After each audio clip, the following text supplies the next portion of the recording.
নমস্কার, সকলে কেমন আছেন? আশা করি ভালো আছেন। চলেন আপনাদের সাথে শেয়ার করি আমরা দুই মামা ভাগ্নে কীভাবে সেই পলাশবাড়ি মন্দিরের দর্শনে গেছিলাম। যেহেতু মন্দিরে যাব তাই সকাল সকাল স্নানটা করে বেরিয়ে পড়লাম। সকাল সকাল স্নান করে ঠান্ডা লেগে গেছে, তাই ভাবলাম মামা ভাগ্নে 2 কাপ চা খাওয়া যাক। তাই আমরা চা খাচ্ছি। চা খাওয়া শেষে এখন আমরা রওনা দেব মন্দিরের উদ্দেশ্যে। অনেকটা পথ জার্নি করতে হবে আমাদের, তাই টুকটুক টুকটুক করে এগিয়ে যাচ্ছি মন্দিরের উদ্দেশ্যে। আমরা যেখানেই যাই না কেন, লং ট্যুরে গেলেও আমরা ওই আস্তে আস্তেই যাই, কারণ জীবনের মূল্য সব থেকে বেশি। তাই আমরা নওগাঁ হয়ে চলে গেলাম বগুড়া। বগুড়া শহর অনেক দিন পর দেখলাম, সেই প্রায় 10 বছর আগে গেছিলাম, আর যাওয়া হয় না।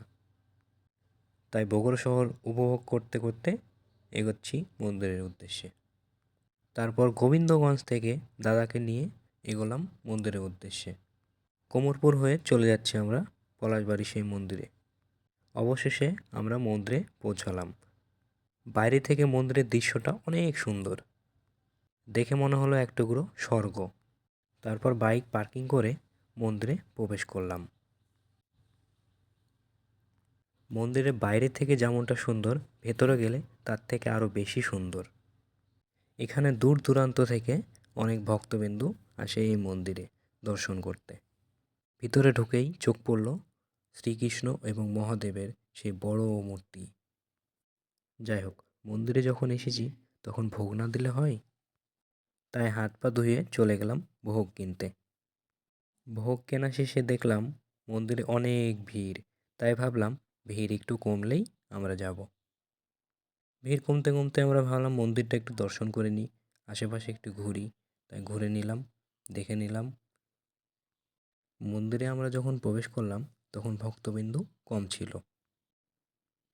তারপর যত বেলা হচ্ছে তত ভক্তবিন্দু বেড়েই যাচ্ছে। যাই হোক, ভোগ কেনার পরে দেখলাম অনেক ভিড়, ভক্তবিন্দুদের সংখ্যা বেড়েই যাচ্ছে। যত বেলা হচ্ছে তত ভক্তবিন্দু বেড়েই যাচ্ছে। এখানে মা কালীর মন্দিরটাও অনেক সুন্দর। সিঁড়ি বেয়ে জল পড়ছে, সেই জলের উপর দিয়ে হেঁটে যাচ্ছে ভক্তরা।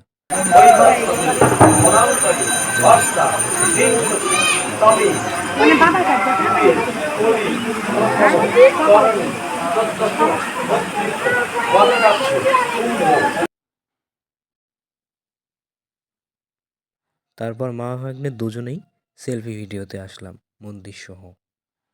দেখুন কি অপরূপ সৌন্দর্য। মন্দিরের পেছনেই অনেক বড় মেলা বসেছে। এটা সম্ভবত সারা বছরই থাকে। এখানে আপনি যা নিবেন তাই পাবেন, সব কিছু অ্যাভেলেবেল। চলুন ছাদের উপর থেকে মন্দিরের দৃশ্যটা দেখাই আপনাদের। মায়ের পুজো দিতে সিঁড়ি বেয়ে সেই জলের উপর দিয়ে চলে যাচ্ছে ভক্তগণ। যাই হোক, আমার অনেক দিনের ইচ্ছা ছিল মন্দিরটা দর্শন করার, তাই দর্শন করে নিলাম। যদি পারেন আপনারাও মন্দিরটি দর্শন করুন। তবে একটা কথাই বলবো, ইচ্ছা কখনো অপূর্ণ রাখতে নেই। তাই আপনাদের যার যেটা ইচ্ছা পূরণ করে নেন। যাই হোক, আমরা মন্দির দর্শন করে চলে যাচ্ছি বাড়ির পথে। বাড়ির পথে যেতে যেতে মামা হুট করে বলল যে আরেকটা মন্দির দর্শনে যাব। তাই আর দেরি না করে আরও একটা মন্দিরের উদ্দেশ্যে রওনা দিলাম।